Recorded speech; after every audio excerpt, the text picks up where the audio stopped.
Hey everyone, I'm Lux, and this is True Crime with Lux.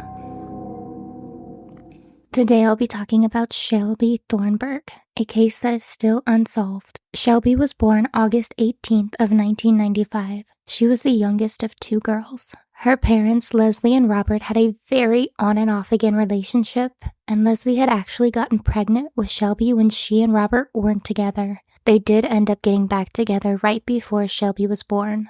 After she was born, Robert decided to put his name on the birth certificate, even though he wasn't the father. However, Robert wasn't really present in the girls' lives due to being in and out of jail for various criminal activities. This left Leslie to raise two girls on her own, and she started struggling with depression, alcoholism, and prescription pain meds. She got into some legal trouble for writing bad checks, so Shelby's sister, Christina, who was only 2 years older than her, began taking care of Shelby.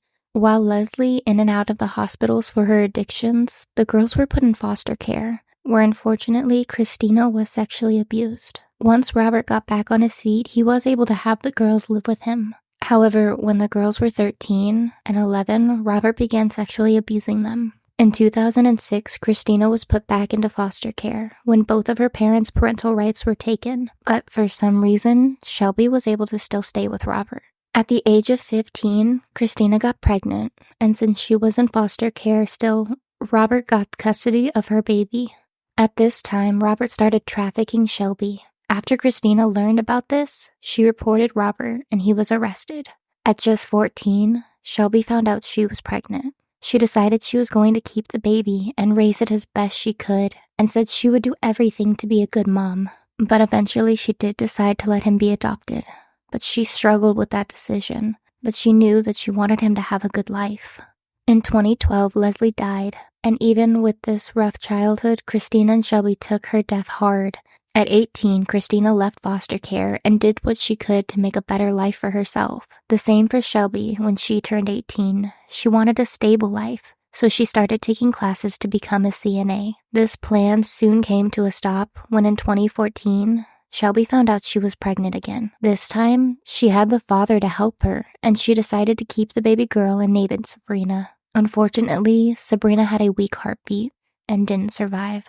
Shelby's mental health got really bad during this time, but she wanted to pull herself back up and move forward. Shelby had always struggled with her weight, and during times when she was depressed, she would turn to food for comfort. She decided to get healthier, and her sister really encouraged her. So Shelby began working out and eating healthy. Shelby gained a lot of confidence during this and began looking into becoming a model. She was so proud of herself and how far she had come, but she started hanging out with people that ended up with her getting into some trouble with the law. This started after she decided to move to Houston to pursue her modeling. A friend she met there was an escort, and Shelby was with her when the police busted them when her friend's client ended up being an undercover cop. It was discovered that Shelby had also been posting ads for herself on websites. Shelby had a lot of loose skin after her weight loss and tried everything herself to tighten it back up, but did decide to get surgery.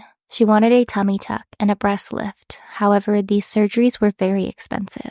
She had started escorting just to make the money. So after the arrest, she had spent 30 days in jail and paid a fine. She still escorted, though, because she needed the money. Then in 2014, she started seeing an older man named Marcus Dwayne Johnson. They posted a lot of social media and took a lot of trips together. But in reality, Marcus, who went by Mark D, was Shelby's pimp.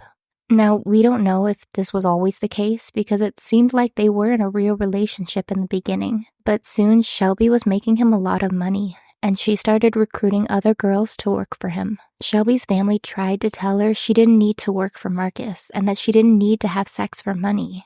But Shelby denied it and said she was more of a high-end escort and was just going on dates with men. Shelby reminded them that it was only temporary, till she had the money for the surgeries. Marcus and Shelby moved to a nice gated community that summer.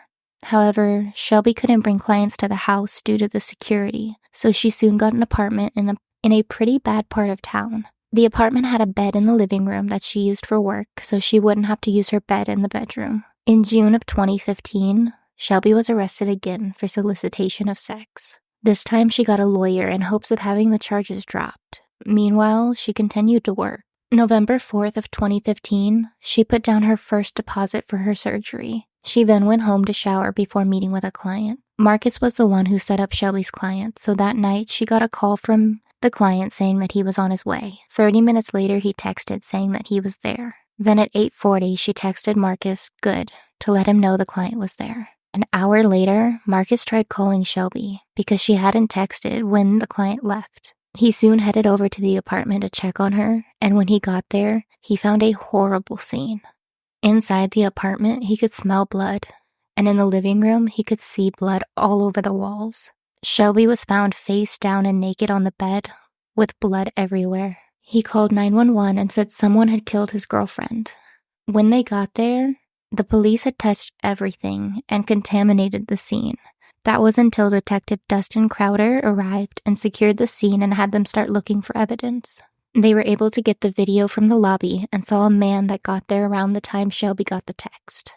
However, when the man left, his clothes had no blood, so detectives believed he was naked during the attack. Shelby's neck had been cut so deep, she was nearly decapitated. They collected 3 condoms, but there was no DNA. They were also able to find hairs on her back. They couldn't get a match, though, since whoever it belonged to wasn't in the database. They had determined that due to the cut on her throat, that the man had some kind of military training. When Christina got the call and was told what had happened, police didn't tell her the details. So when she went to the funeral home to see her sister, she was horrified. She said that Shelby's head had to be sewn on due to how deep the knife had cut her. Now, Marcus was the first suspect, and when they talked to him, he had an alibi that eliminated him as a suspect, but they were still confused as to how he didn't know who Shelby was meeting that night, since he was the one who had set it up. They were able to trace the killer's phone, but it turned out to be a burner. On the websites, they could tell that the man had a type: small blondes. With no new leads, police released the lobby footage from the apartment, asking anyone to come forward if they recognized the man. Police now think that whoever killed Shelby could have been a serial killer. The FBI even got involved and also believed this, but no reason as to why they believe it has ever been released.